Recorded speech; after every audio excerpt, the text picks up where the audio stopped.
还是从最前面的山石开始画起。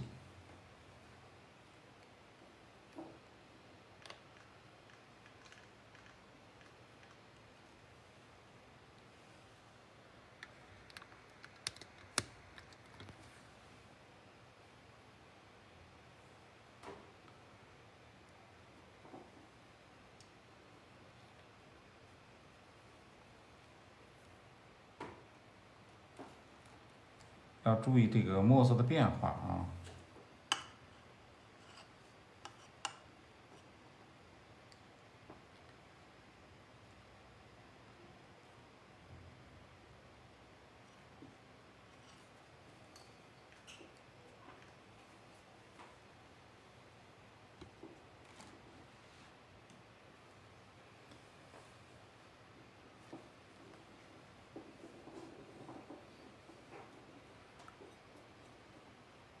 欢迎朋友们啊！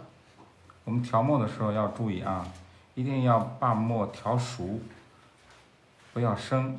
调熟的意思就是说，蘸了淡水以后吧，我们在这个调色盘把这个墨一定要调的特别的匀，然后再调在北尖的部分蘸一点重墨，哎。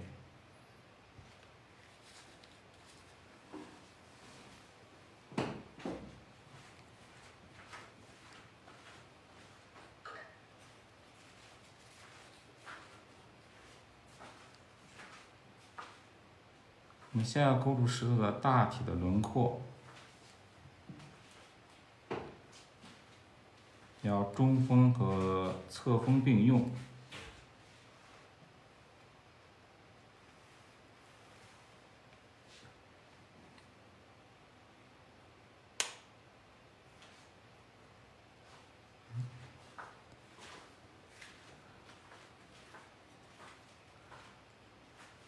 一定要注意山石的结构。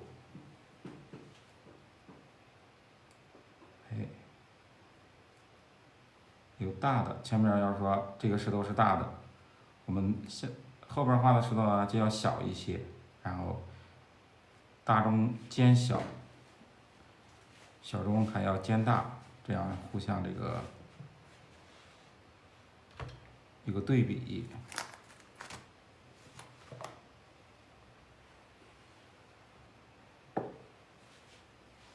把这稍微弄上一点。好嘞。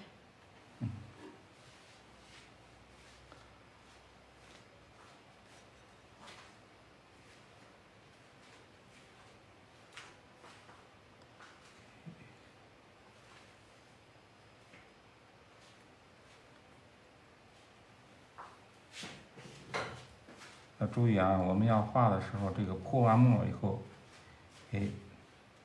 趁这个墨还没干的时候，我们要勾山石的结构，让它这个线条和这个墨要充分的融合到一起。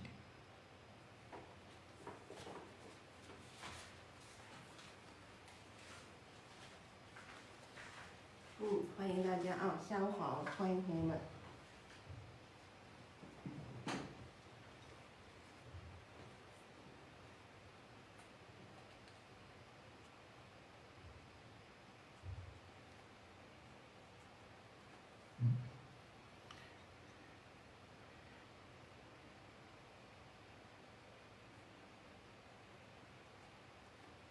我们可以用这个大墨泼浓墨，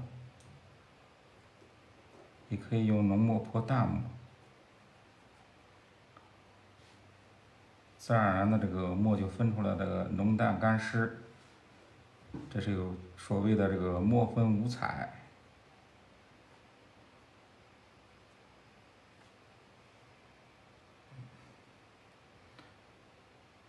这就是最前面的一块石头，我们这个基本上这个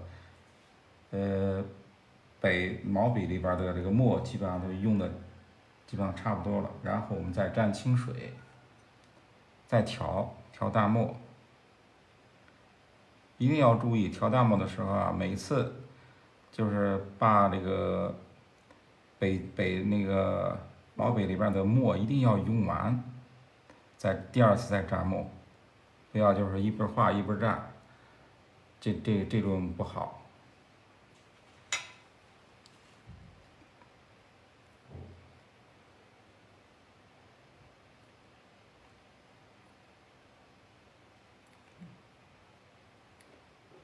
我们画山石的时候啊，一定要这个注意它这个中锋侧锋的运用，这样这个石头，哎，感觉就是说有在这个线条上有丰富的变化。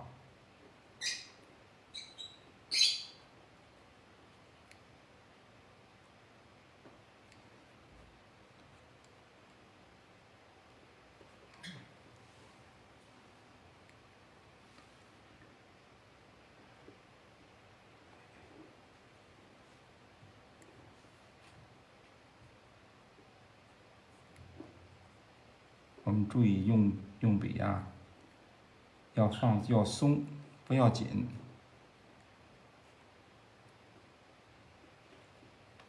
看我们现在画这个石头，中锋、侧锋、逆锋，全部都用到了。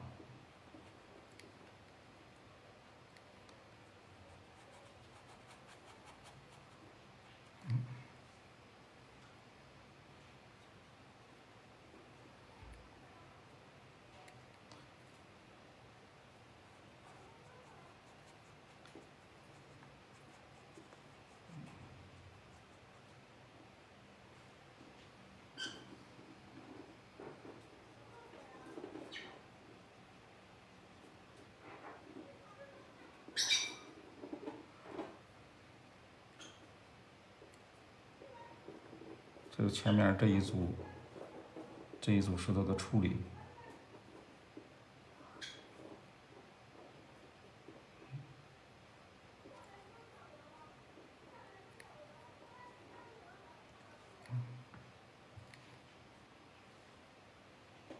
我们画现代的山水呢，就是说传统山水就是说先勾后皴再擦再染，但是我们现在画现代山水都是，就是说可以就是说一边勾一边皴，连皴带擦，哎，这种就是说一下这个效果就出来了。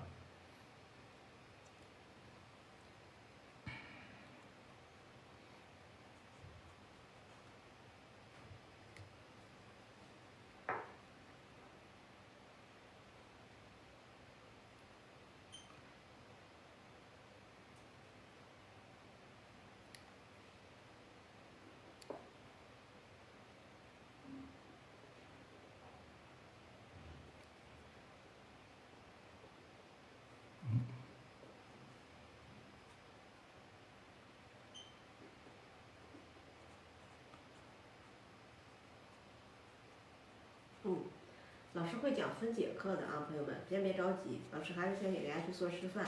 一会儿呢，咱们等讲完这一点了，会给大家拿一块这个简单的石头，再给大家去讲分解的内容啊。其实你看我们山水画起来其实也很快，是不是？你看刚才老师用很快的这个运笔方法，把我们这块石头的这个块面关系就已经表现出来了啊。同样也是用到的咱们经常讲到的笔法问题，我们中锋、逆锋、侧锋并行。你看，在我们画一块石头中，也是要用多种的一个笔锋的转换，画出来的线条也是。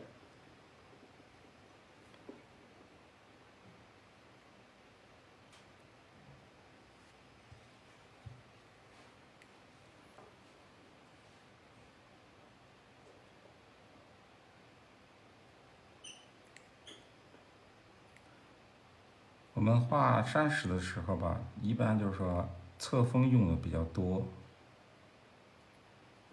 画树的时候中锋用的比较多。所以说，在下面的课程，我们可以重点的讲一下山石的，具体的怎么用笔呀，山石怎么勾啊，我们都会讲到。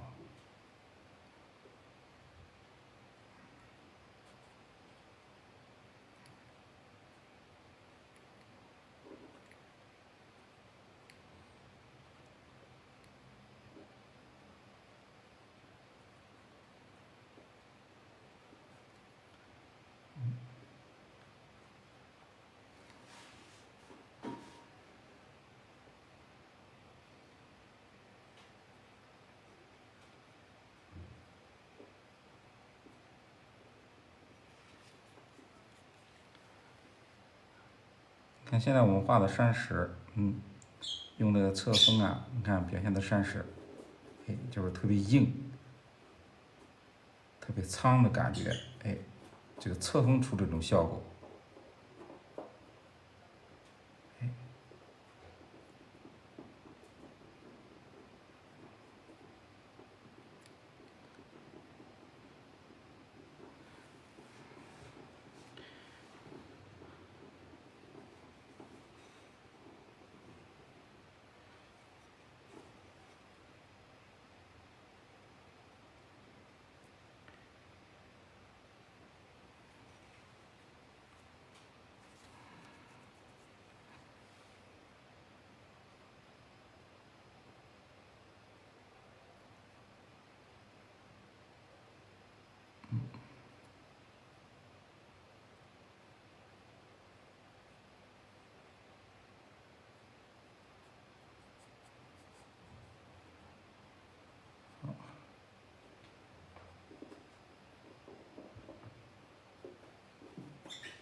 这是处理了一部分山石，前面山石的部分。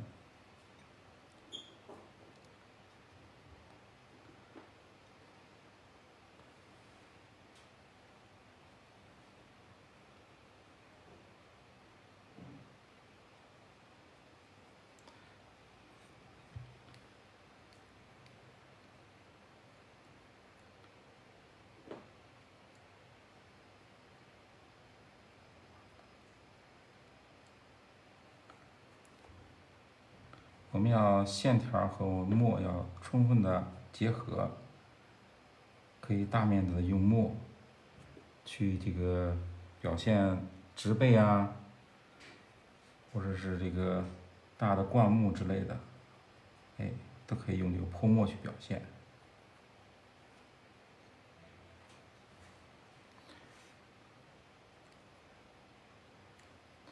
就是说用这个清水啊，或者用墨互相泼。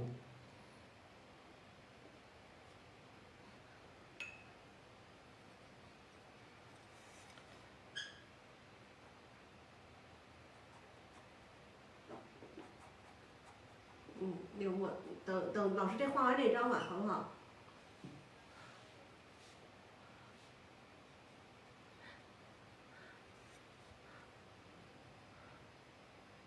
昨天的桃花。那朋友们，咱们今天的朋友点点赞赞没？我们今天的赞赞不够活跃，咱们边看老师画一边帮小赞赞点一点，好不好？对，给我们老师点一点我们的赞赞啊，动动我们发财的小手指，把我们的小赞赞冲击冲击。大家有问题的话都可以扣在公屏上跟老师来进行互动啊。那你看老师很快给咱们画了2块前面的山石。有问题扣公屏都可以互动的啊，朋友们，我们把我们的小赞赞帮老师点一点，谢谢大家的支持。对，老师用到的是生选。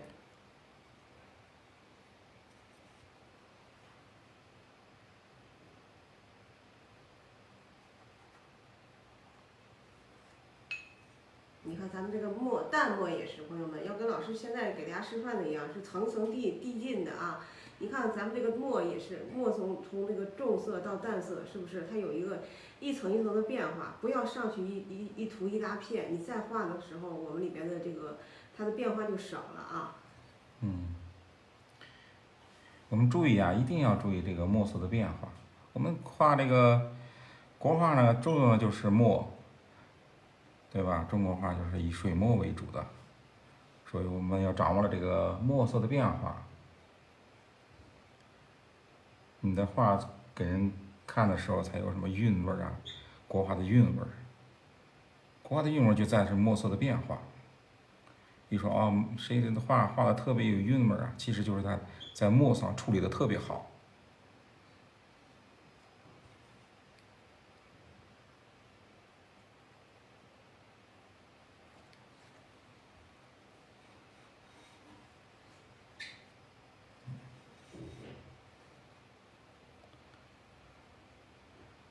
前面的，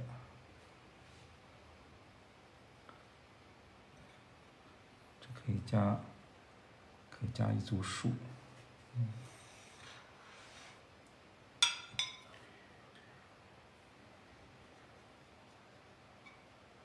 因为现在画这一幅也是就是水乡的感觉，我们要在这个前面这个树前面这个石头的部分加2棵树。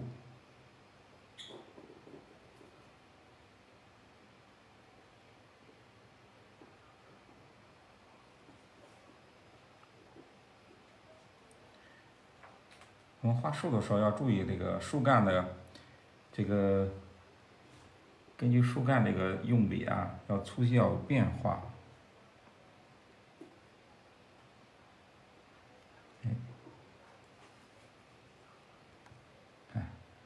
这就是我们树干。我们画树干的时候要注意啊，就和我们写书法似的，要写出来。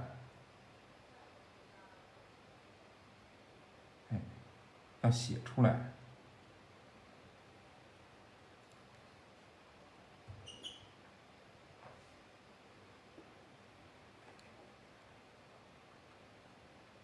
就跟我们写那个楷书、行书似的啊，要写出它来。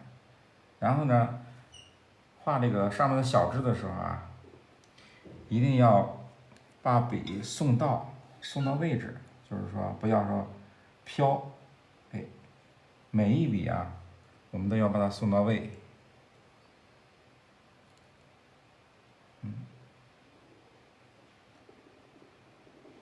就和我们写那个楷书是一样的啊。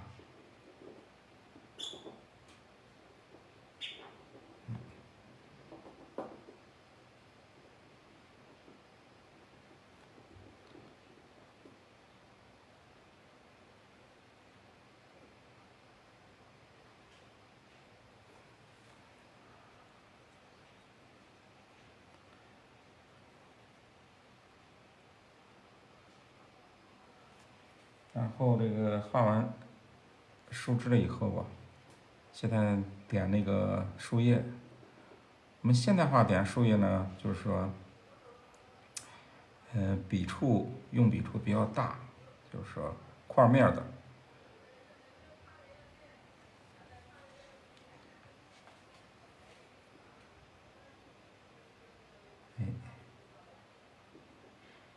要让它自然的晕开。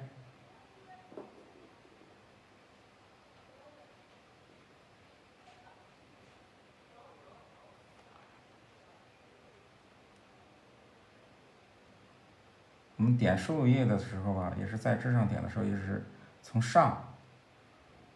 最上面树枝最上面最上面的开始点，因为你这个毛笔的最尖的部分是墨是最重的，然后到北肚的部分是淡墨，到北根的地方就是清水。我们自然而然的越点，它这个墨色越来越淡，它有个自然的墨色的过渡变化。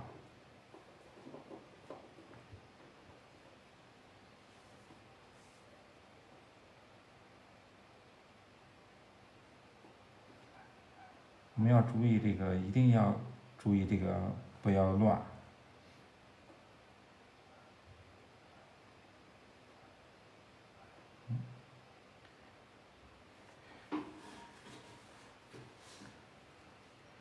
这是前面的一棵树。然后呢，我们再调墨。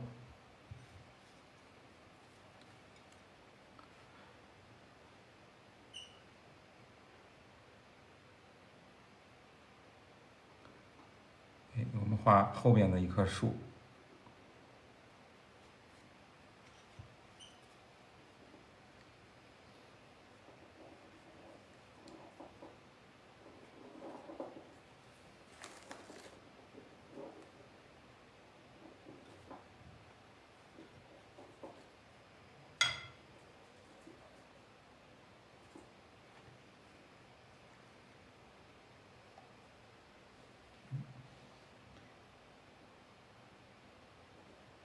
它因为是在这个树的后边，我们要把它这个树干的部分要掩映起来。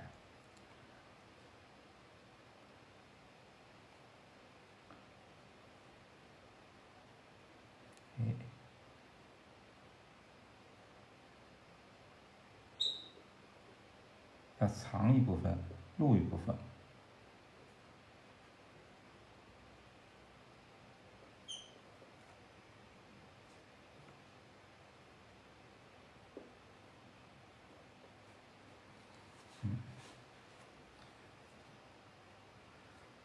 这样呢，它前后给人感觉一看就知道啊，这是前面的树，这是后面的树。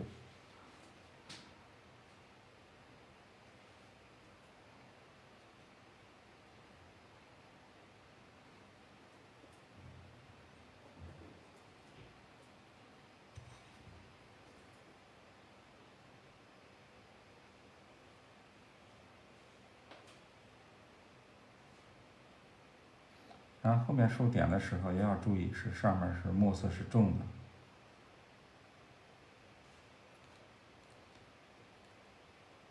点到树下面的时候，自然而然的墨就变淡了。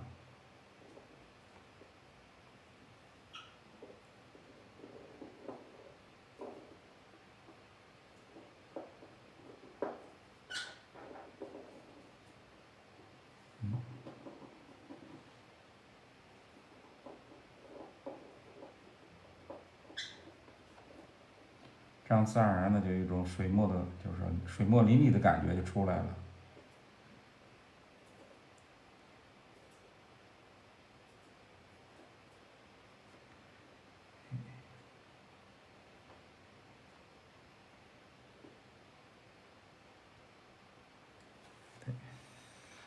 然后树这两棵树，这前面的两棵树，就可以了。这样。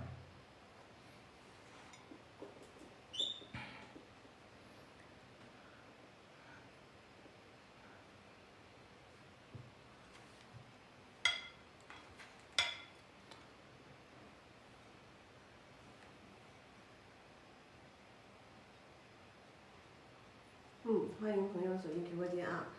新朋友别忘了点上关注啊！咱们早晨7点钟是王素华老师的花鸟课程的直播福利，下午的2点钟左右是我们王文平老师的山水直播的一个福利课啊！点上左上角的关注，咱们不管哪个阶段哪个老师开播，您都会收到一个开播的提醒的，不会错过我们的一个直播的时间。新朋友点左上角老师的头像的地方就可以关注了啊，也可以加入我们的粉丝团，老师的课稿我们会给大家放到我们的粉丝团里面啊，朋友们。对，点上咱们的左上角的头像的地方，点上一个关注，然后也可以加入我们的粉丝团。老师下播以后，我们会把课稿给大家去进行一个分享的啊。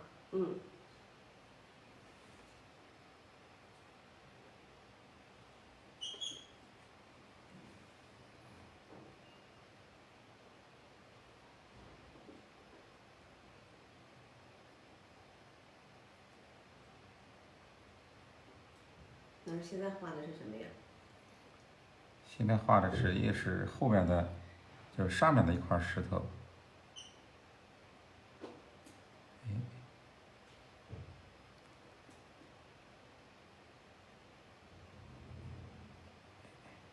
然后我们朋友们注意，画山水画我们同样它有一个层次变化，咱们也是从前面啊，要从前面一点一点往后去画，不要上来说我一下就一下不分层次的去处理画面，你这样处理完以后，我们的画面它的虚实关系，包括它墨色的浓淡变化，你就处理不好。我们一层一层的去处理，咱们都是前面处理的更实一些，我们向后的话，画面会处理的虚一点，让它的虚实变化要在画面中有一个比较清楚的一个这个结构的呈现啊。感谢朋友们送出的粉丝灯牌。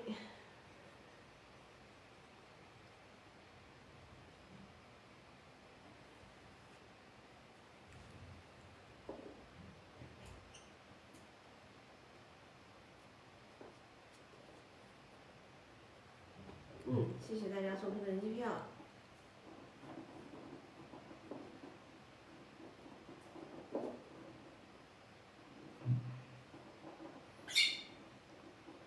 现在画这块石头就比前面的石头墨色要淡，这样的话就关系就出来了，就是前面的石头后边石头前后的层次，它自然而然的在墨色上就区分开了。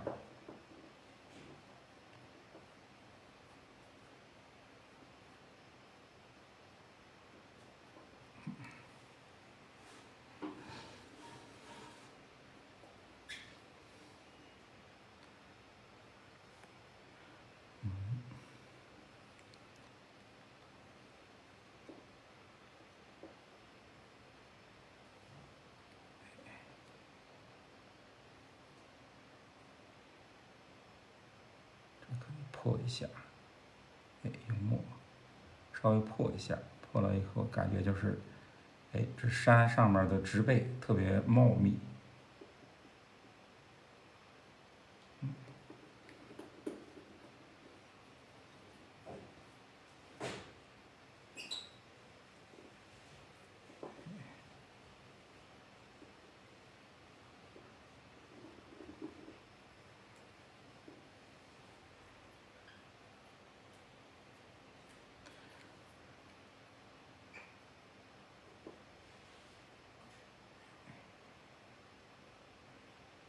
我们画的时候要注意啊，就是你上面这个山峰的这个山头的部分，泼完墨了以后，就是可以直接，哎，勾山石的结构，让它自然的融到一块儿，结合的比较自然，这样，不要等干了以后你再勾，要趁湿的时候就可以勾。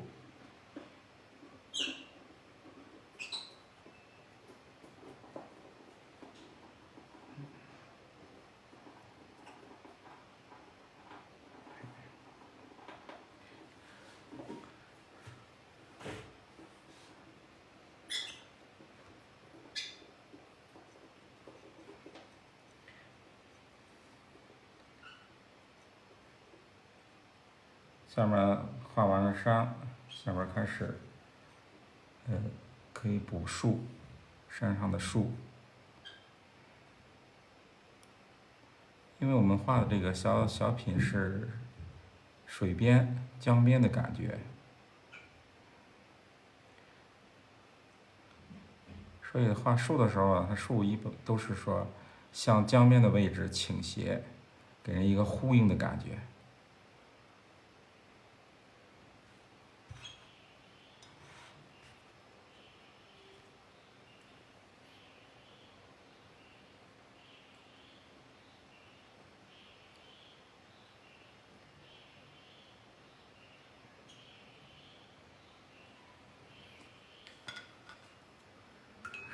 对。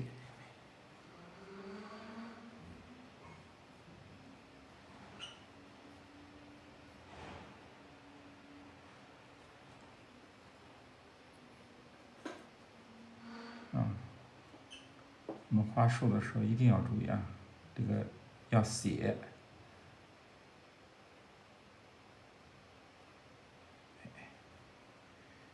写出树干。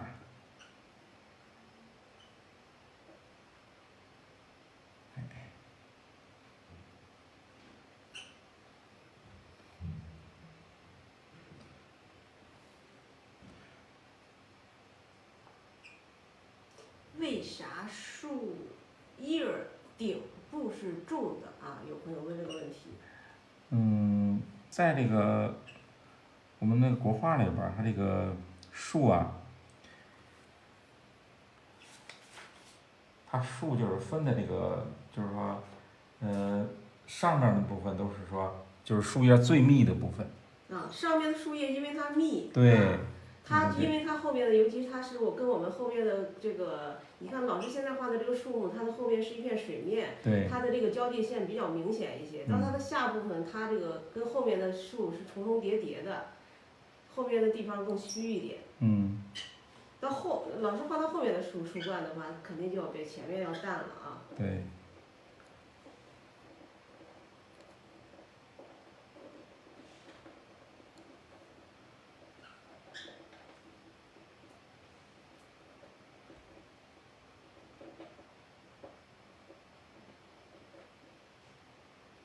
其实我们观察一下自然界的树，它也是，就是说树就是树冠的部分，这个枝叶就是叶子比较茂密，越靠近树根的部分，它这叶子是越来越少的，更稀疏一些。对，更稀疏一些。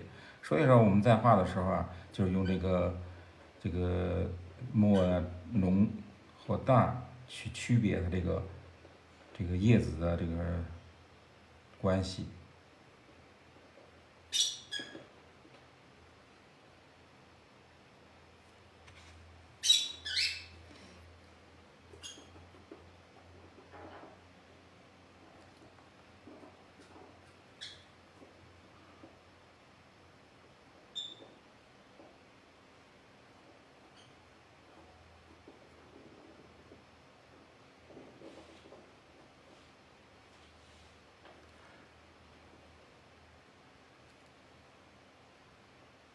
欢迎朋友们啊！大家注意看，老师刚才调了颜色了。老师刚才也讲到了，我们一笔啊，这个浓淡色不要再去调了，我们由它的重的颜色，就是它的顶端的树叶开始画起，到往它的这个树根部分去画。这样的话画出来的它的叶片本身也是自带它的浓淡变化的。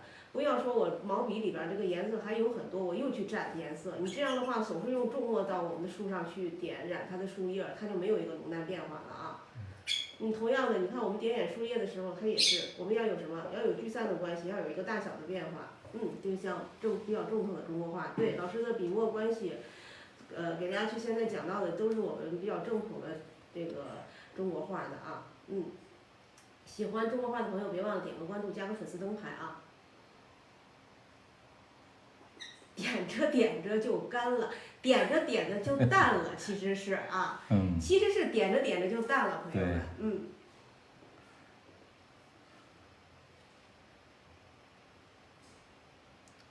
这个画树的时候要注意啊，画树的时候它这个，画枝干的部分呢，这个水分可以控制的稍微干一些，就是说我们要画叶子的时候啊，水分可以多一些，在这个那个北肚的部分，就是北尖的部分，可以含水分稍微多一些，一定要记住这个。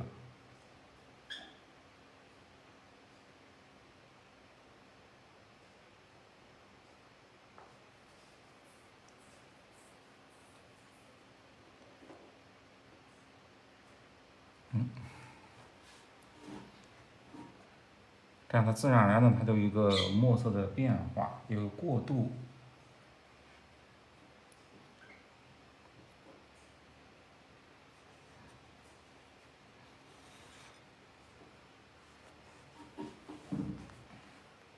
可以往下盖了，这稍微往下。可以往下。能看见。可以看见。这是老师的学生吗？30多年前跟着老师学习过，对。对。我们现在的主讲老师讲山水的老师是我们的王伟平老师啊，是一位职业的一位山水画家，从事中国画绘画已经30多年了，主攻山水。今天的下午呢是给大家来讲一讲我们的水墨山水、现代山水的一些绘画的技法啊。今天下午给大家先创作一幅小品，喜欢国画、喜欢山水画的朋友别忘了点个关注，加个粉丝灯牌。我们依旧是早晨的7点钟，王素华老师的花鸟直播内容，然后下午2点左右是我们王雨婷老师的这个山水直播内容啊。感谢朋友们的赞，感谢大家的关注。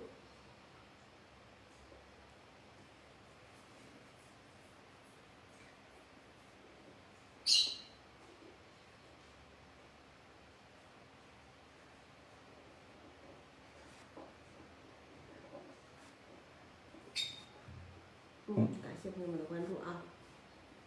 鹿角，对。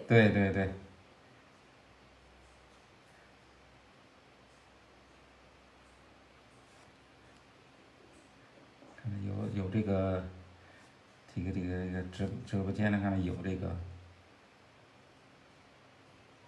对这个山水画有了解这个。一般我们画这个树的时候啊，用这个鹿角的画法比较多，都分的是鹿角还有蟹爪两个部分。一般我们要画这个桃树啊、梨树啊、这个枣树啊，还有杨树啊什么之类的，都是用到鹿角。我们要画这个垂杨柳啊、龙爪槐之类的，就用的那个蟹爪。大家要记住啊，老师刚才给大家讲了我们画枝干的时候2种的一个表现的一个技法。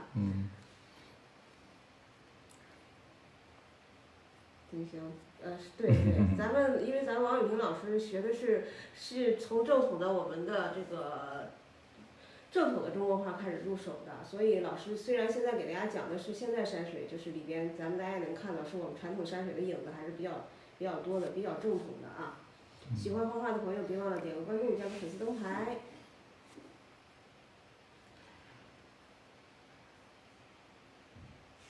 其实我们开始入手都是从传统开始的，都是从传统开始的。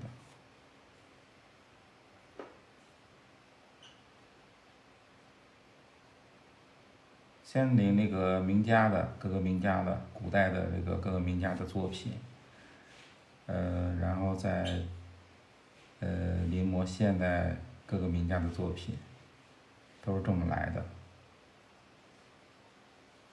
然后再结合写生啊，自己创作呀，都是这样的。没有接触过这个西方的这个什么这种东西。我们需要学画的话，还是以传统入手是最好的。非常好，不要说，对。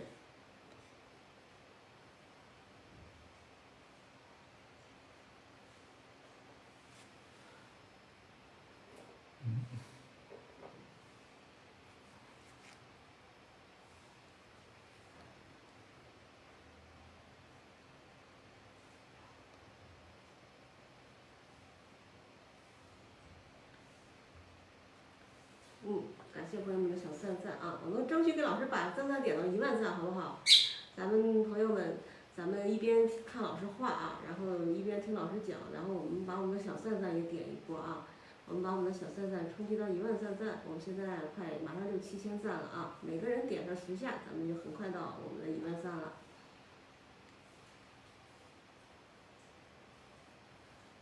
一会儿老师画完梦稿以后呢，再教大家怎样去上色啊！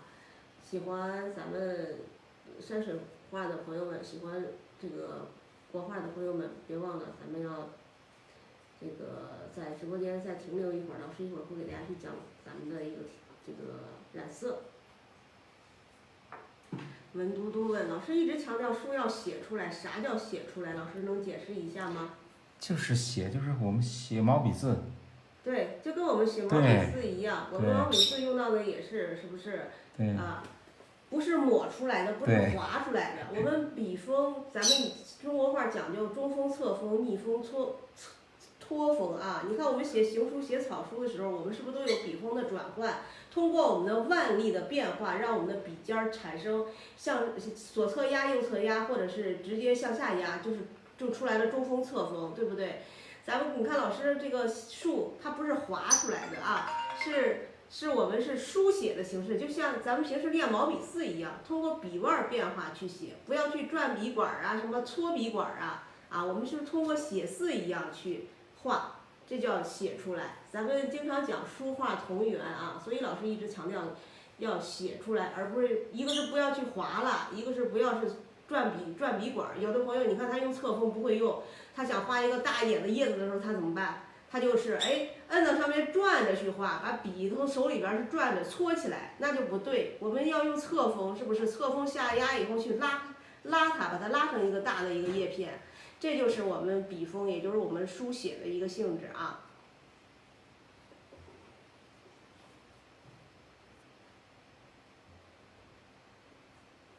看我们这位丁香朋友是一位非常懂国画的一位朋友啊，感谢朋友，老师乃大家也，感谢这位朋友的支持啊，对，你看咱们这位朋友总结的就很好，是不是？村山有势，写树有形，空水如流，染云有风。确实是他这位朋友把咱们中国画里边的气韵的这些东西都给大家，你看用4句话都说的已经非常好了。你看我们老师现在画的山也是，我们通过皴擦，是不是？我们这个山石一看它非常有，虽然咱们画面不大，但是是不是大家看上去它也是非常挺拔、非常有力量，看上去很结实的。那我们的写树有形，这就是强调了刚才我们用书写的方式去进行一个树木的一个刻画。那我们树木虽然不大，但是我们每一个树它也有它的不同的姿势形态能够体现。水呢，当然老师现在还没有画啊。云也是一样的，我们通过进行对云的一个层层的一个渲染，我们其实就把它的风向的那种把握就能体现出来了风吹云动的感觉都能在我们的国画里表现出来的你看我们这个朋友给大家总结的也是非常好的欢迎朋友们。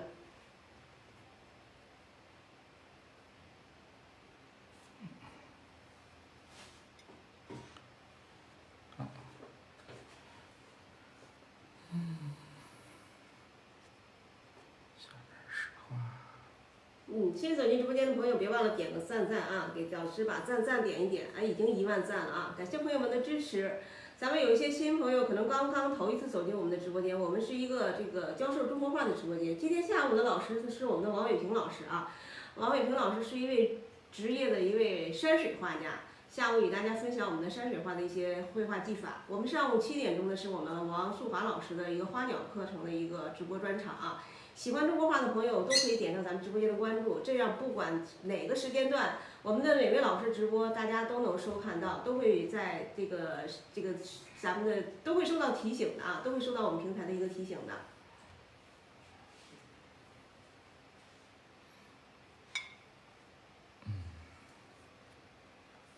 这是树。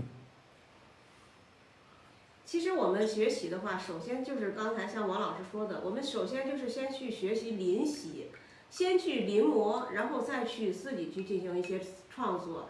那我们以前咱们没有条件，大家都是看画册，现在平台提供这么好的机会，是不是？我们可以就是跟现场一样，看到老师一个作画的过程啊，真的是非常好的。你看我们看了老师画一幅作品，我们就知道画山水我们应该从哪儿起步，我们画的时候应该是先勾墨稿。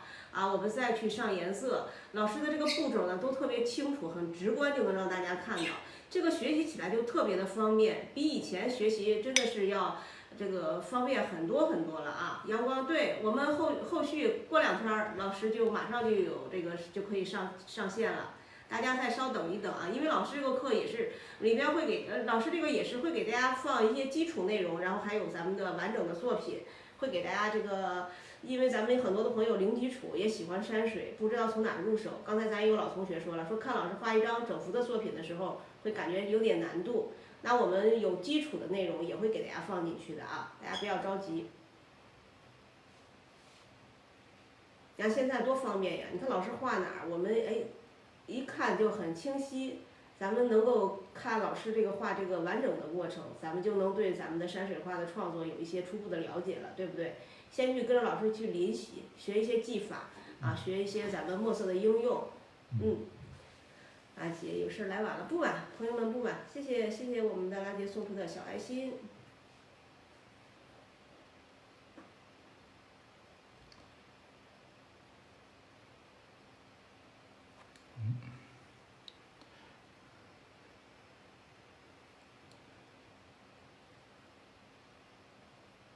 这个远处的这个树啊，一定要用墨要淡一些。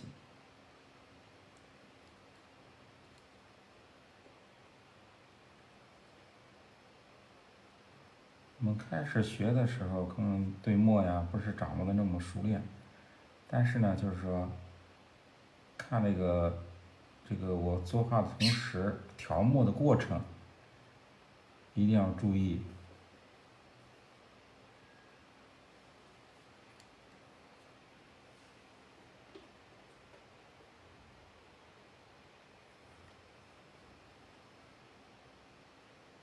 其实用墨最关键的是用水。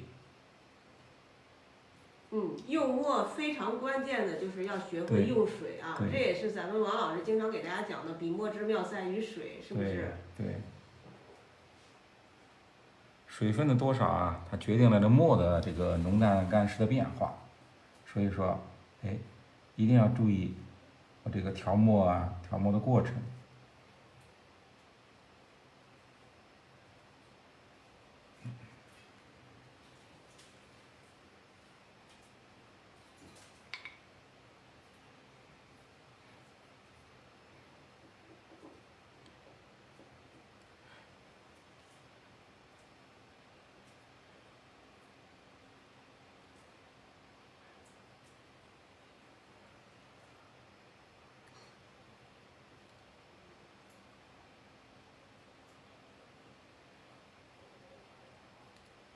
以前的总结这个墨呀，什么墨分五彩，这个还有分什么3、5质，分得好，特别详细。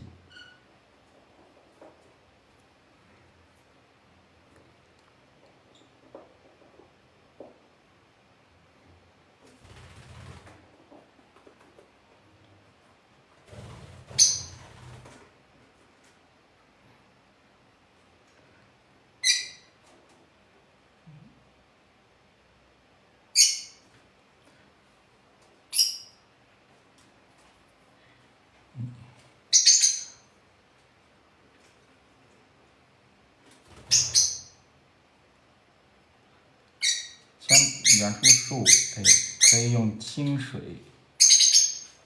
我们用清水，可以破一下，就是在这个墨还没有干的时候啊，我们用清水破它一下，就出现那种水墨淋漓的感觉。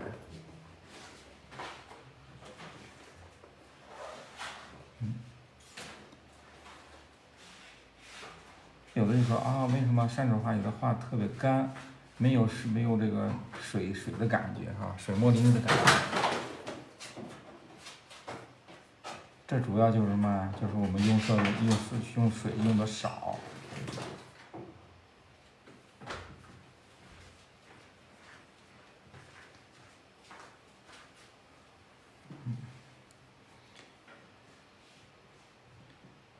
欢迎朋友们啊！上午我们依旧是7点钟左右是王素华老师的这个花鸟课程，下午给大家安排了一个新的时间段，是咱们王伟平老师的山水课程啊。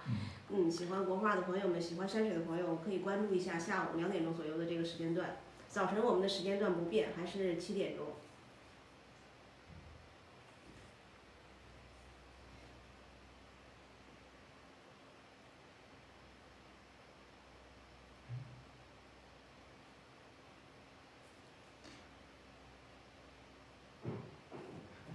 现在是画的什么？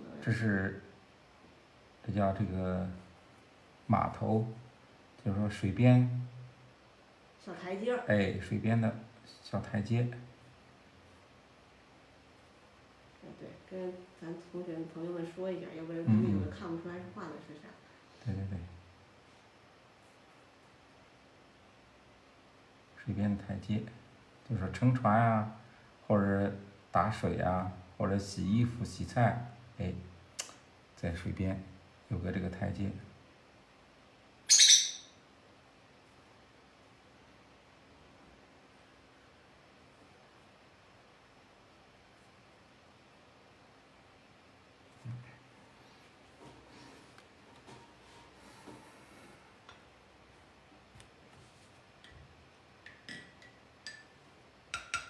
平台画的时候一定要注意画它的侧面的一个表现啊，要不然画出来以后你就没有这个体积感。你看老师刚才就是把它的侧面表现出来，然后上面的平台啊，咱们这个2个面一出来，这个平台的它这个结构就出来了。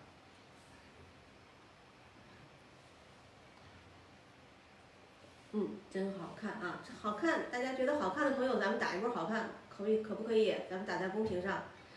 好看吗？你看老师刚才虽然画的这个墨稿还没有画完，但是整个的画面是不是非常漂亮？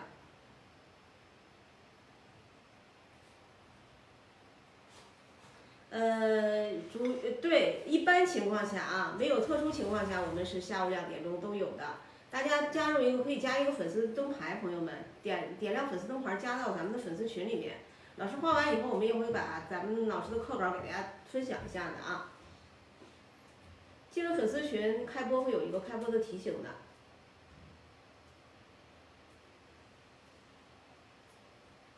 现在老师开始画这个小房子啊，现在处理一些我们的这一片树木后面的一个小房。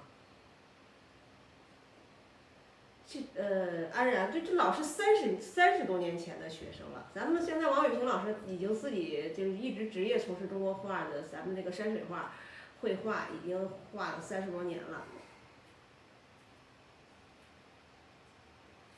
对，咱王伟平老师也不属于很年轻的老师了，老师也50多岁的人，50多了啊，也是这个资历很久了一个很久的一个老师，对，画的也很好，对，因为咱们这个王伟平老师一直在画山水，所以就是一直专攻山水30年，确实是这样的啊，在山水上面画的也是非常出色的。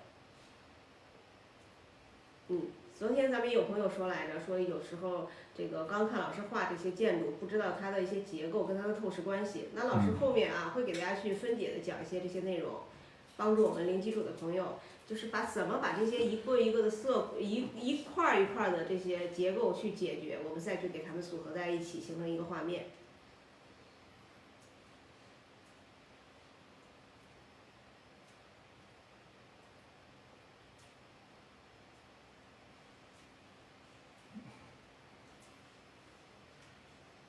们画这个点景的时候啊，比如建筑啊、小船之类的啊，一定要注意这个用笔啊，就是都是中锋，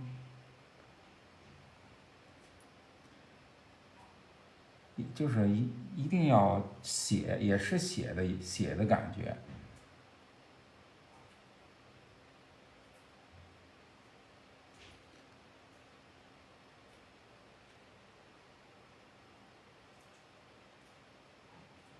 这样的虽然是看着建筑特别小，但是呢，给人感觉啊，建筑这是真的房子。很结实啊。对，很结实。对，就如果有的朋友就是落笔的时候感觉轻飘飘的，你画出来它的这个，就看上去它就不像现在老师画的那么结实。对。有的人一看啊，怎么这个房子看着不结实？其实就是因为它一个用笔的问题，还有线质量的问题。对。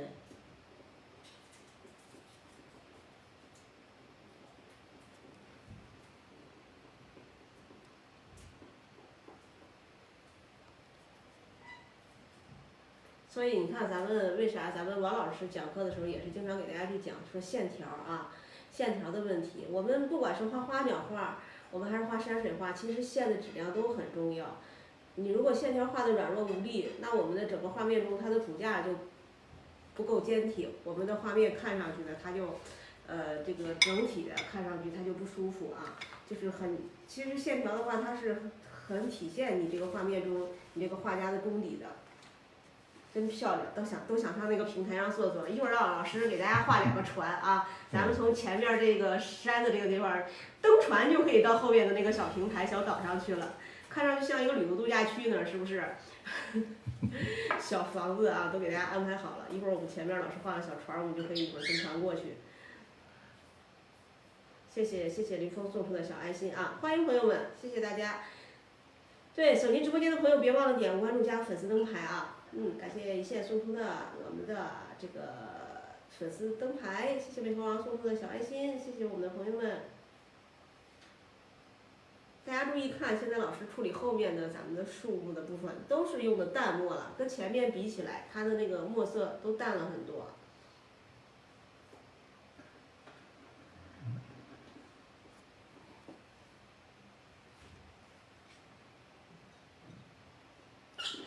下面调的都是画后边的树啊，看墨特别淡。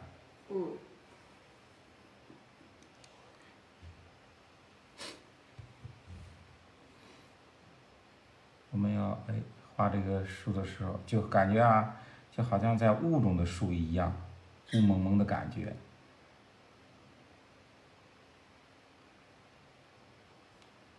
所以说，我们处理这个远树的时候，一定要注意啊，注意这个墨要水气要大。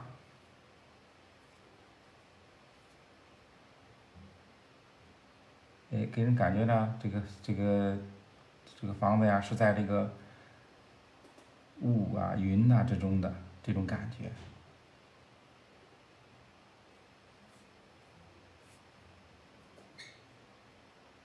山越看越灵秀，对，老师画的这个看上去山峰，它很这个有气势，但也很俊秀，是不是？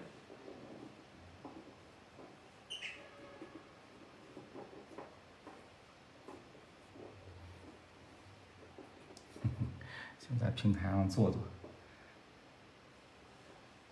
对，可以在平台上钓个鱼。老师用的是生宣卡纸，用到的是生宣，朋友们啊。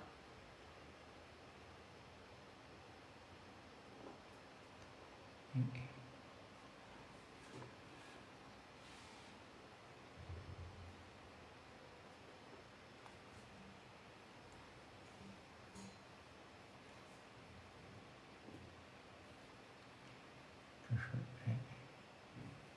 远处的这种树丛，我们可以用破笔、散锋处理。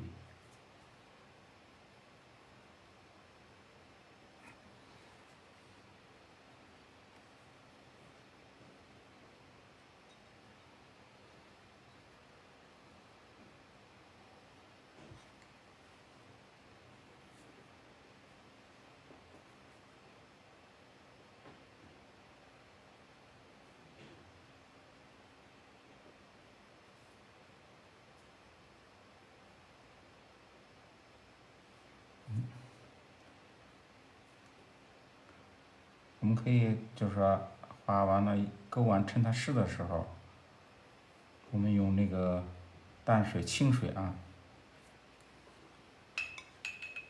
我们可以清水泼一下。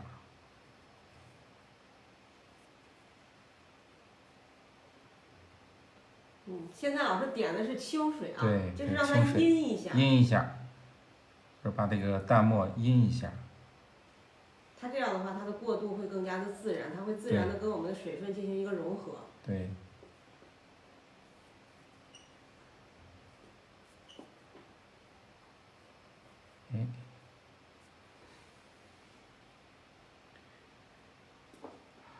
这样感觉的树更远。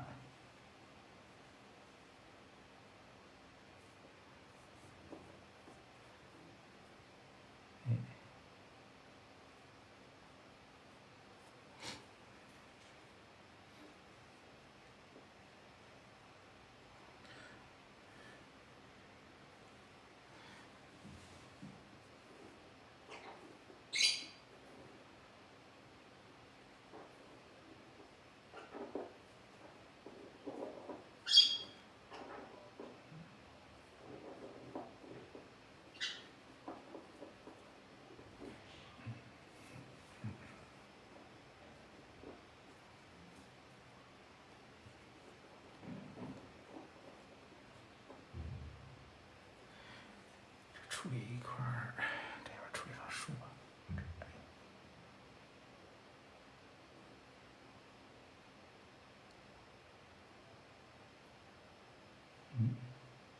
这个树，把它处理成一组树冠树林。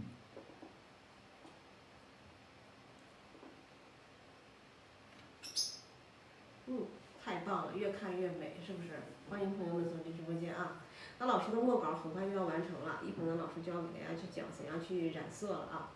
咱们今天来的晚的朋友没关系，点上关注，加上粉丝灯牌，老师在开播会有开播的提醒的。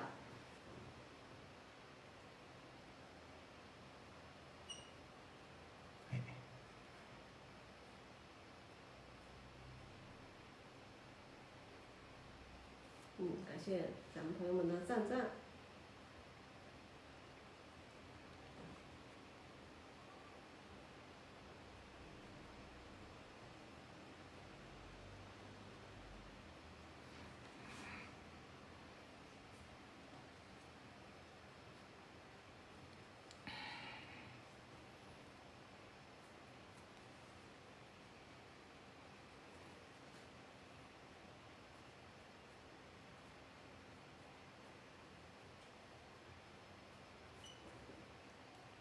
上面这一部分我们处理成云雾，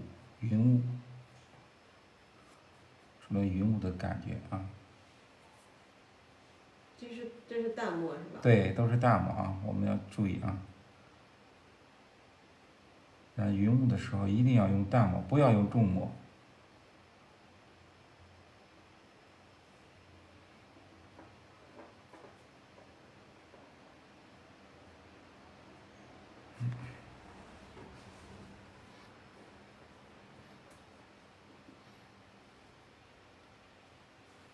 水面可以，这是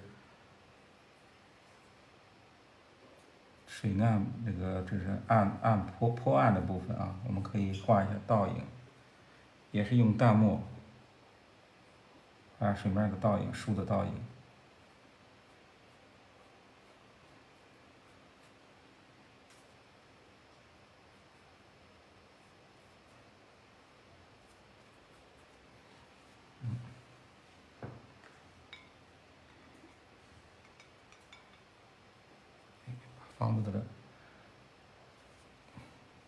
房顶的部分上下淡墨。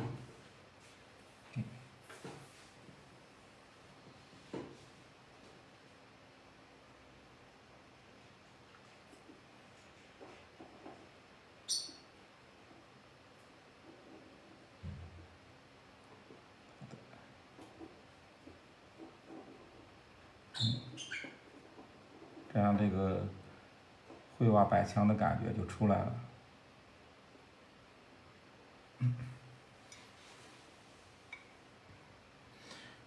下面我们画2个点景的船，小船。小船就是用我们勾线的笔就可以，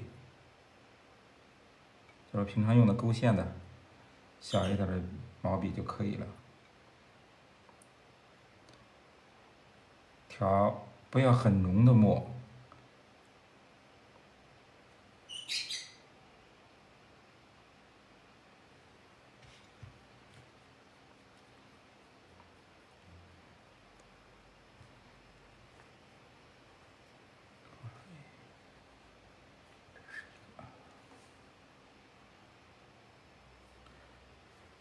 如果要是船上有人物的话啊，我们要先画人物。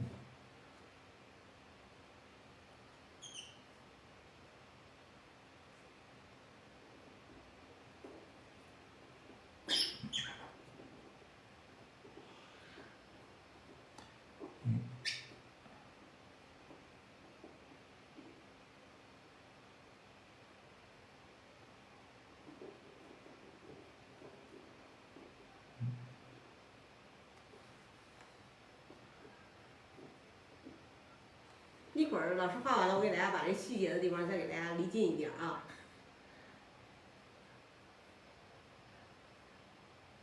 有的看不清啊。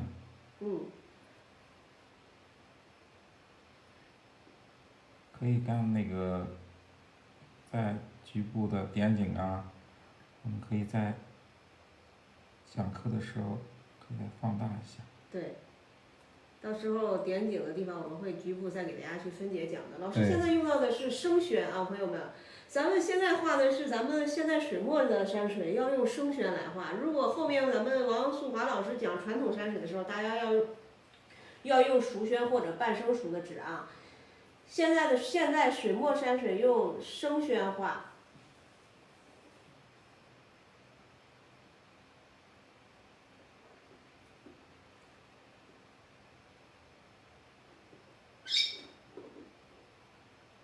你看老师寥寥几笔，我们一个很生动的一个小船儿，加上一个这个船夫就画好了，是不是？画起来又简单又轻松，这都老师都总结了啊。到时候会把这些点景的这些船呀、人物啊，还有我们的小房子，怎么去组合，它的结构是什么样，都会给大家去分别的去给大家去拆解讲解的啊。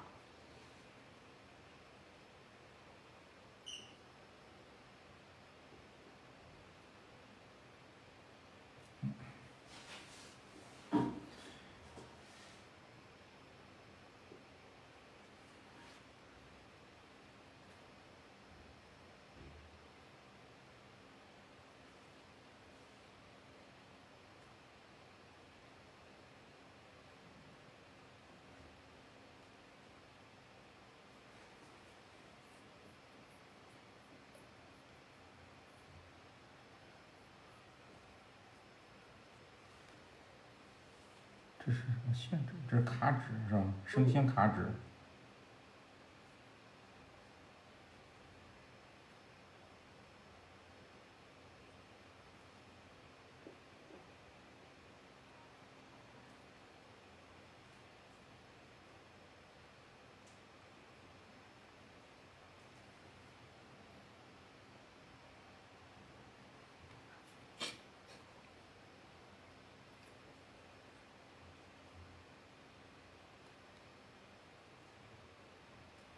你看刚才咱们还有朋友说想到那个前面的这个小岛上去度假，是不是？你看咱这小船就来了，啊，画上船，画上这个人以后，我们的这个画面看上去就更生动了，对不对？老师画个房子有要求吗？点景的这些肯定是也是要跟我们的，主要是服务于我们的整个画面构图跟意境的啊。这个画房子怎么说有要求？没有要求，就是你透视关系只要是处理好就行。对，透视关系一定是要处理好。对，要处理好。哦，他的意思是问画房子有没有要求说画几个？好像没有这样的要求。对。这个山水画这个可以自己吧，想画几个画几个。对，服务于我们整体方面啊。对。只不过就是一画一个房子啊，你的透视关系好把握。你要把5、6个房子放在一起，有的朋友画透视，我知道肯定会画错。啊，画个小区出来，你看这个朋友要求就有点过分了，是不是？那得画好多个房子啊。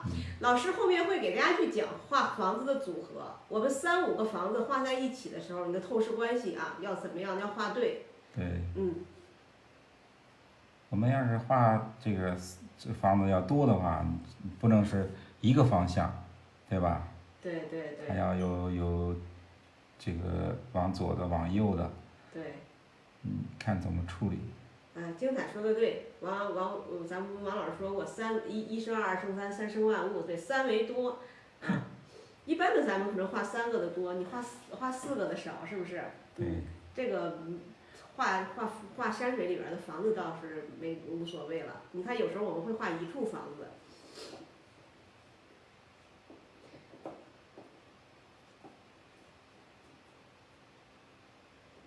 咱想画热闹点，就跟咱朋友刚才说的一样，画个小区出来。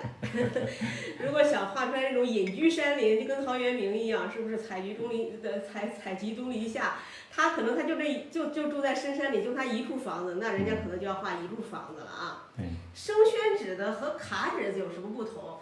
咱们对，精彩说的特别对，卡纸画出来更平展一些。它这个因为它下面有一个背景，有这个后面的白卡纸的衬托。咱们在直播间观看的话会更清楚一些啊。对，桃花源。你看，包括老师画的这几只船，是不是？你也是啊，你的这个透视关系要对，你要不然的话，船在水里边看上去它就浮不在水面上的感觉了。你看这几个船朝向不同，不管是前面的三个清晰的船，还是靠着岸边的那2个小船。你看我们是不是它都是在咱们的水面上的，对不对，朋友们？所以这个中国画里面，咱们中国画虽然咱们讲的是散点透视啊，中国画讲散点透视，但是你的透视关系一定要对，它跟我们西画的这个1点透视是不同的。中国画里边，尤其是山水画，你的透视关系是一定要搞对的。所以老师后面在我们的这个后边的详细的这些分解讲解里边，都会给大家去讲到的。你看我们的船也好，我们的后面的我们的这个房子也好，我们都要把它的透视关系去搞对。这样的话，我们画在整幅画面中，你再看上去它才不别扭。我见过有一些新画画的朋友，画出来这个船在水里面它是倒着的，就是因为什么？因为他就是没有了解我们中国画山水画的它的散点透视的关系。这些内容老师后续都会给大家去讲到的啊。要关注我们的直播间，点上左上角的关注。我们王伟平老师是一位非常专业的山水画家，他其实擅长很多种的一个山水画的表现方法，包括我们的传统山水，包括我们现在的现在的这个水墨山水啊，也包括很受咱们大众喜欢的那一种山水，老师都特别擅长。我们在直播间主要讲授的是我们正统的，也是我们正统的中国画的教学的这些方式，主要是还是给大家讲我们现在的山水画法。王素华老师11以后有时间了，会给大家再来讲我们的传统山水啊。点个关注，加粉丝灯牌，朋友们，这样开播就有开播的提醒了。精彩，山高水远路茫茫。对，老师刚才也讲了，后面的话就是这个虚景处理的都是这个云雾缭绕的啊。对。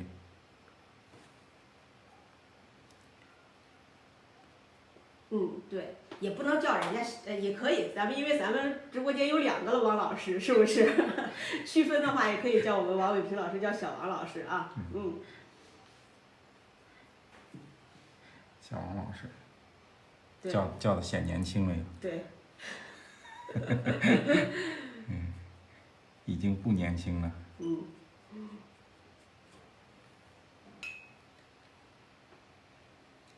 老师也过了知天命的这个年龄段了。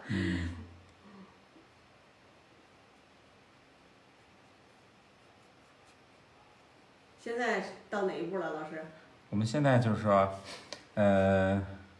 在原有的基础上，我们要就是说上一点淡墨，加深一下山石的结构，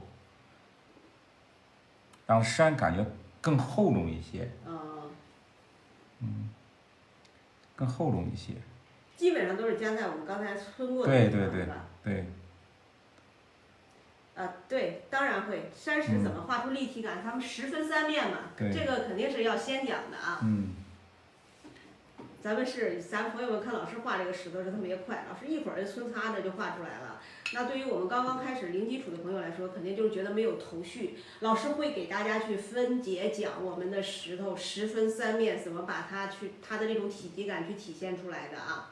其实我们的石头一样，分它的亮面，分它的一个灰面，分它的一个暗面。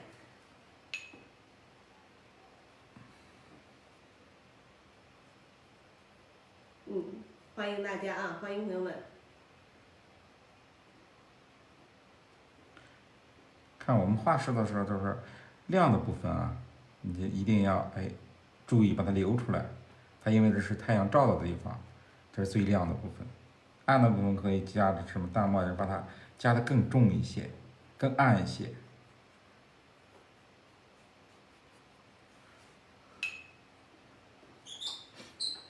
这样的对比更强烈，山石的结构更明显。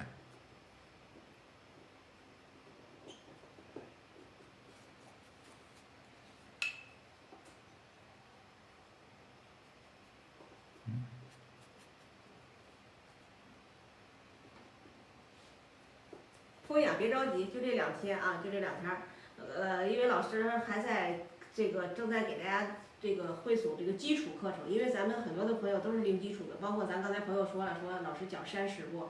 老师就是首先要给大家去讲我们很多的分解内容的，老师正在筹备啊，稍等就这么过2天就马上就会给大家去开的，别着急啊。这2天主要是老师先给大家去做示范，让大家先了解大家很多朋友喜欢中国画，喜欢山水画。先了解了解，我们的一个步骤是什么样子的？老师的绘画就是在课程里面会给大家讲到的绘画风格有什么啊？咱们在直播间呢先了解2天，我们后续很快呢就会给大家去上线了啊。其实你看，我们跟咱们王雨萍老师也沟通了很长时间了，就是跟老师说的就是我们这个呢要做的什么呀？里边的内容啊，一个是我们零基础的朋友好掌握好学习。再一个呢，就是里边画的这个作品呢，时间不用太长。我们基本上我们包括染色啊，就是我们零基础入门的朋友也是2个小时左右，你能完成一幅完整作品的，这样大家画起来不费力啊，你就画起来呢，一个是能够坚持下去，画成一个成画以后呢，自己一看每一张有进步，是不是？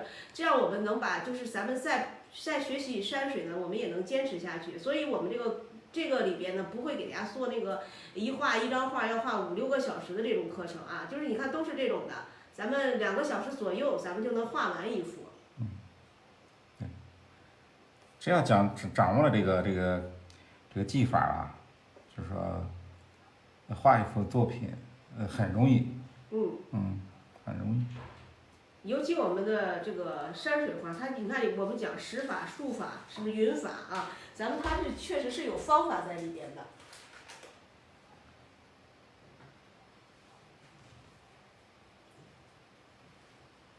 下来，王凯。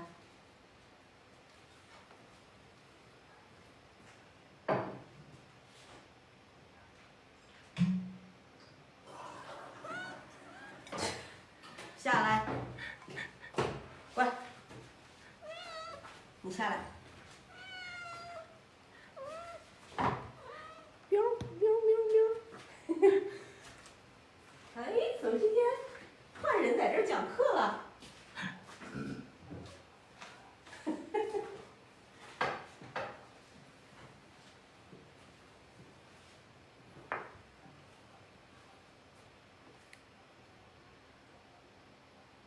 小猫咪，对，这个小猫咪上辈子是个明星，我也觉得是，只要是它一出来看见咱们在直播，它就一定要去上桌子上去。等一会儿再让它出镜吧，我怕它把咱们老师的这个墨稿给踩脏了，因为好多地方还没有干。是大狸猫吗？现在还算个小狸猫。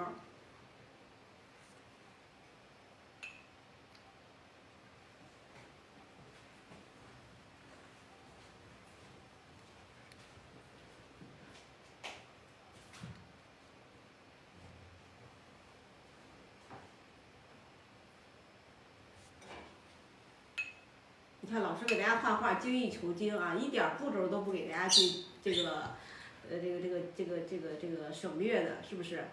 就是尽量让大家画的那个尽善尽美一些，因为咱们讲的这些步骤，老师给大家去演示示范的步骤，就是我们画一张完整的一个作品的时候啊，你需要去经历的。这个是个它自己上来了，这只是梨花，还有一只美短，美短没有在这个工作室。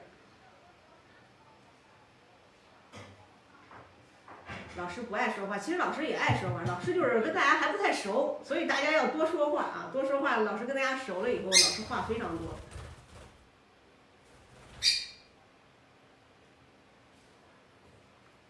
老师多说一点，对，同学们提出建议了，老师再多说一点。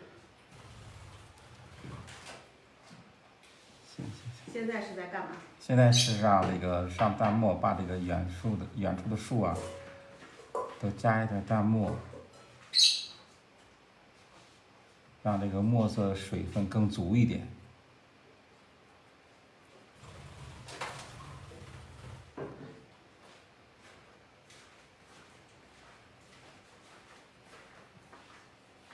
一定要就是说上这个淡墨的时候啊，一定要注意多加水。淡墨里边一定要多加水，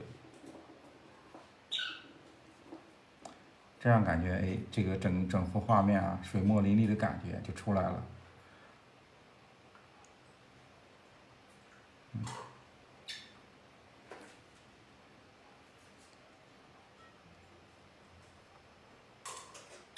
精彩说的对，老师就是画的时候心里想的啥，你就说给咱们朋友们说就行。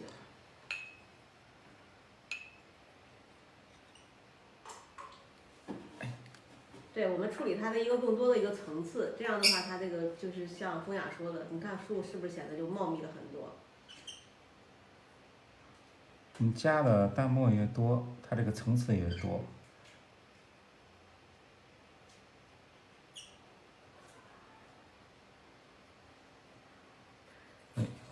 或者问老师，都是同一种树吗？对，都是同一种树。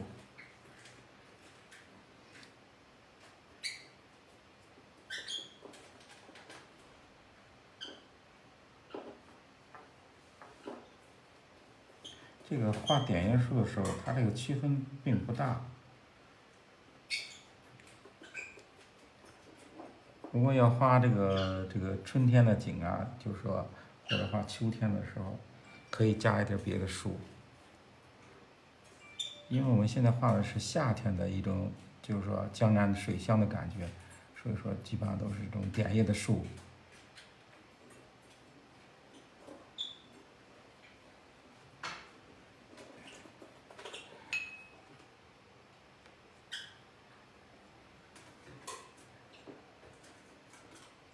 感觉不是啊。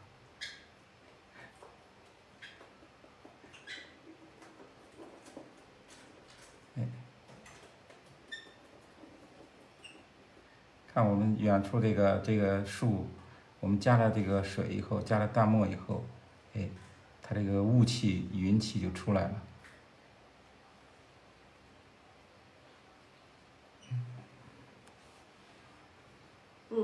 现在加的是墨还是水？就是有清水，主要是清水。淡墨的地方，刚才我们画的云海的地方，我们现在用清水再去给它晕染一遍啊，让它的让它有一个自然的一个晕开。对，精彩说的特别对啊，就是我们很多的同学是小白不懂，老师就是多讲一点，我们就能更明白一些啊，或者说老师真功夫啊，对，老师确实画的是非常好的啊。老师因为现在这个刚刚开始直播，咱们所以有的时候老师线上这个老师的这个还需要适应2天，大家要多这个理解。咱们后面老师呢会针对咱们朋友们的一些问题，给大家多讲一些基础的一些东西啊。对，因为有时候一个老师啊，如果平时教学的话，老师这样画，可能因为有教的这个有基础的朋友多一些。咱们直播间因为很多的朋友可能都是零基础，老师在后面呢会给大家多讲一些这个基础的一些东西啊。新走进直播间的朋友别忘了点个关注啊。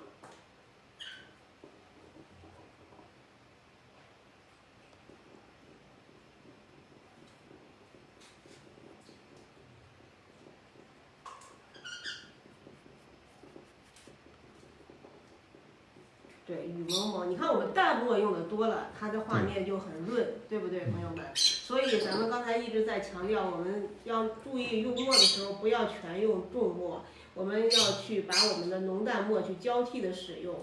再有一个，咱们孙军老师讲课也给大家讲过，咱们画画的时候呢，重墨的地方我们也不是什么，也不是一次画完，对不对？我们要去给它进行2次的一个渲染。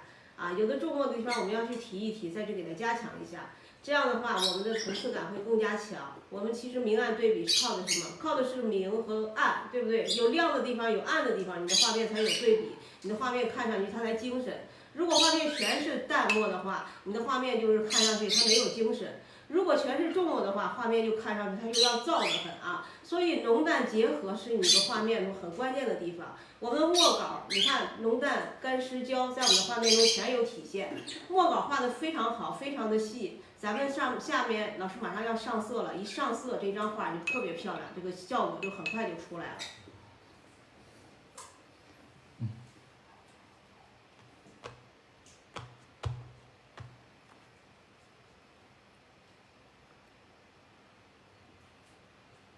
上色吧。那我们现在是先上山石呢，我们还是先上树木呢，老师？先上山石吧。先上山石啊。先上山石，先上山石。大家点点赞。朋友们别忘了我们点点赞啊！我们现在小赞1.9万赞了，我们可以把赞给我们点到2万赞。点一波，教大家着色。对，大家把赞点到2万，老师来给大家来讲着色了啊。色彩在我们的水墨山水中的一个应用，感谢送出的小赞1.9万赞了啊！我们把赞要去冲击一下。老师左下角为什么要留一个白，留一处白就是老师手捉着那个地方是吧？对。留了个气孔。气孔，对。对，就是留了个气孔的地方。因为你画面吧，你看这个右下角是满的，右上角也是满的，然后我们要左下角要留个气孔。精彩，3万赞也没问题。看我们朋友们多热烈啊！2万赞很快就冲击到了。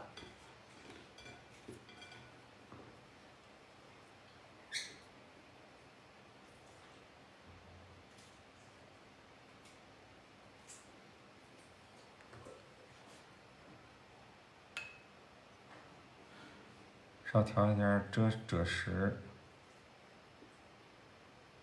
应该找点赭石。有，我昨天就找。有赭石。我们上颜色要注意是薄薄的上，不要一下上多重。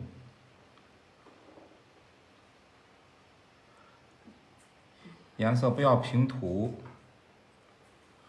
要根据你画面的，就是说要求去上色。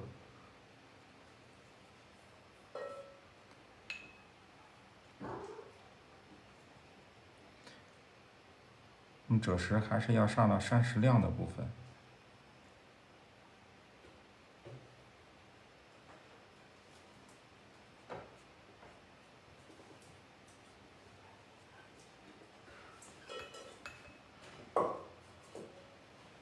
不能一遍上够，也是要淡淡的上。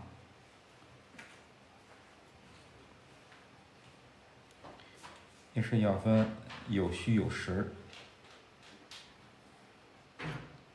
然后我们这个平台和这个水边的台阶也是赭石的，要复勾一下啊，不要平涂。注意啊，不要平涂，要复勾，就是你在墨线的部分，复勾一下就可以了。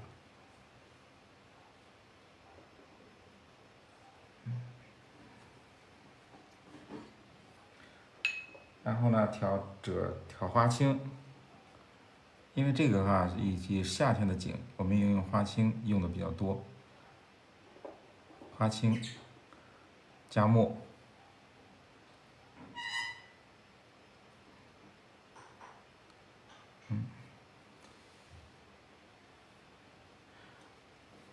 看啊，大家看一下这个颜色特别淡啊，调的特别淡。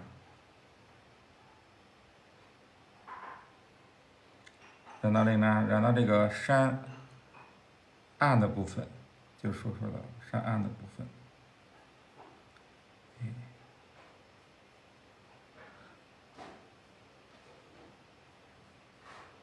就是光线照不到的地方，就是我们光线照不到的地方。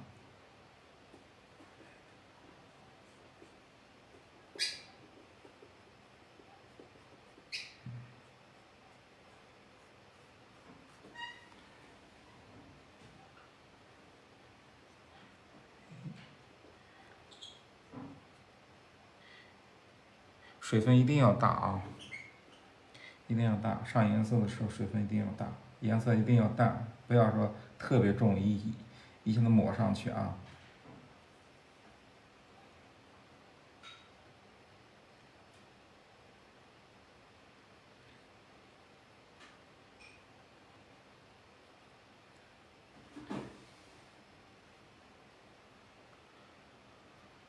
平台，我远处的平台稍微加一点绿色，花青、藤黄。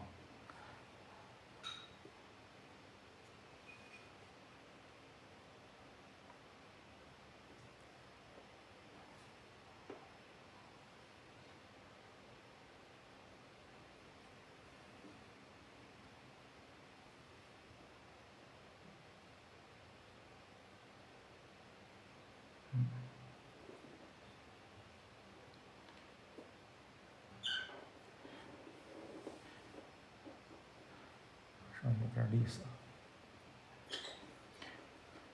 这个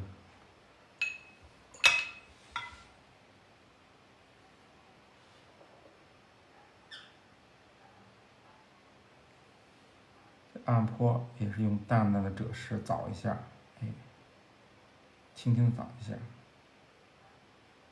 就可以了。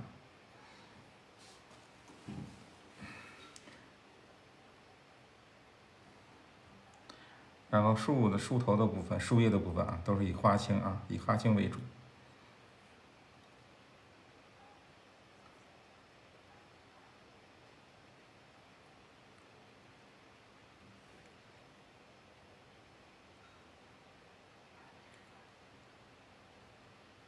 让它自然的晕开，颜色让它自然的晕开，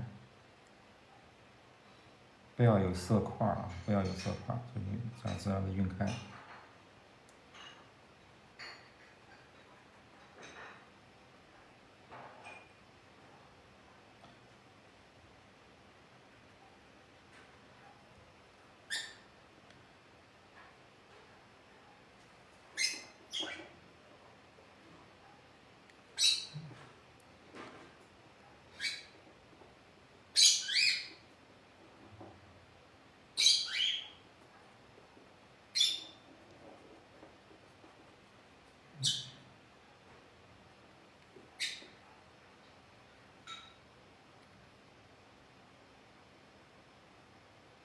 就用花青，我们不要调别的颜色，就是花青，花青和墨，花青里边哎少加一点点墨。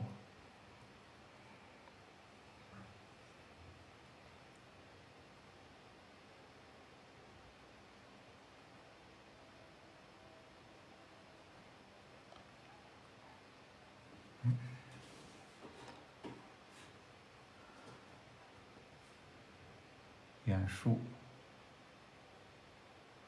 颜色要比前面的颜色要淡啊，一定要记住，比前面的要淡。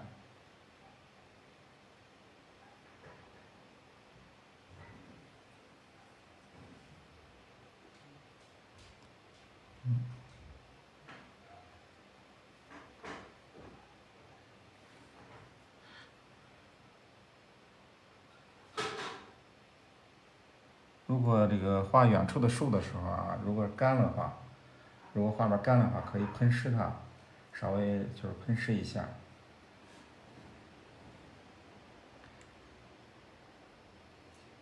请问老师染几次？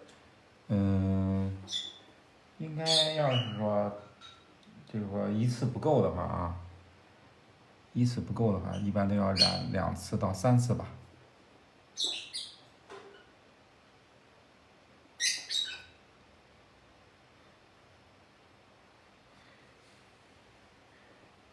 为什么这样染？就是因为这个染淡的话，你可以调整，随时调整，就是颜色深浅可以调整。为什么不要一下上那么够？上够了以后，你没法再调整了颜色。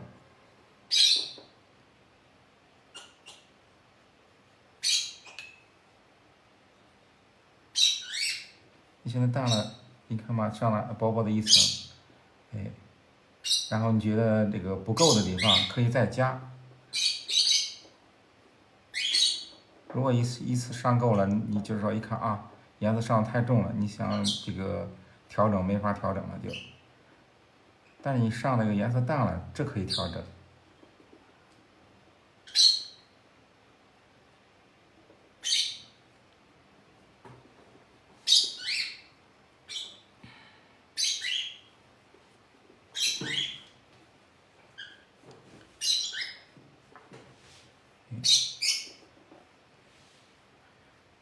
老师也不年轻了。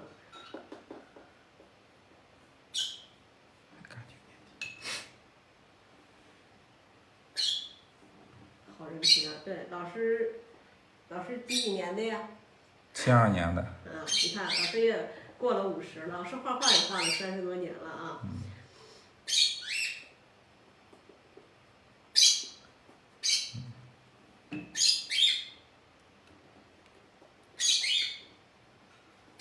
声音好年轻。染的时候要注意啊，注意这个树啊，染树叶的时候啊，你把枝干的部分，哎，让它自然的流出来，让它透气。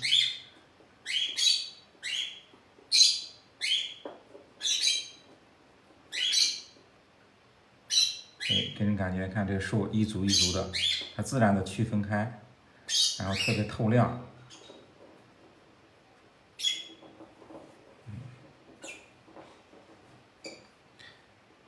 下面可以画这个水面儿，水面呢要这个用清水，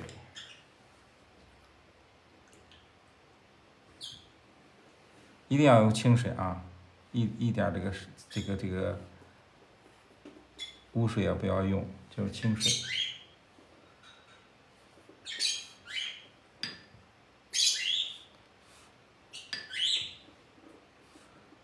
这样我们处理这个水面的时候，它这个自然的能晕开颜色。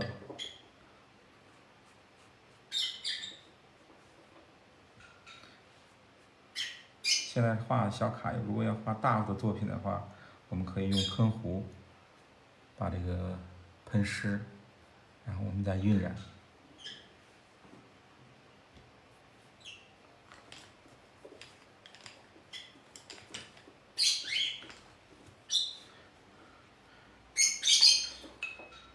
水面呢也用花青，加藤黄，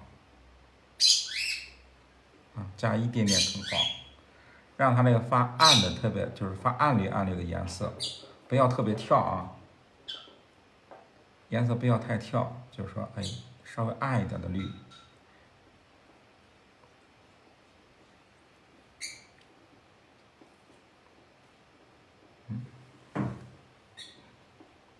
画到我们船的部分，哎，船的部分衬托一下啊，它为了嘛？就是因为衬托这个船，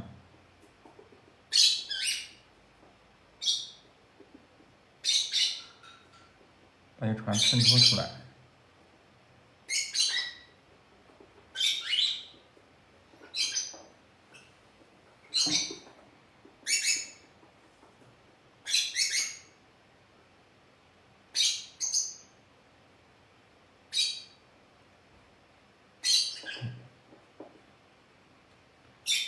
我们湿了以后，我们看这个晕染特别方便。老师用的是哪个颜色？就是这个颜色，就是花青，不要用3绿啊，用花青加藤黄，加藤黄，你看到吗？就是加了一点点藤黄，花青里面。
我们上这个颜色不用特别复杂，就是赭石，以赭石花青为主，穿就是以赭石为主就可以了。然后点景，点景的小人物，我们可以用花青，不是花青，可以用三青。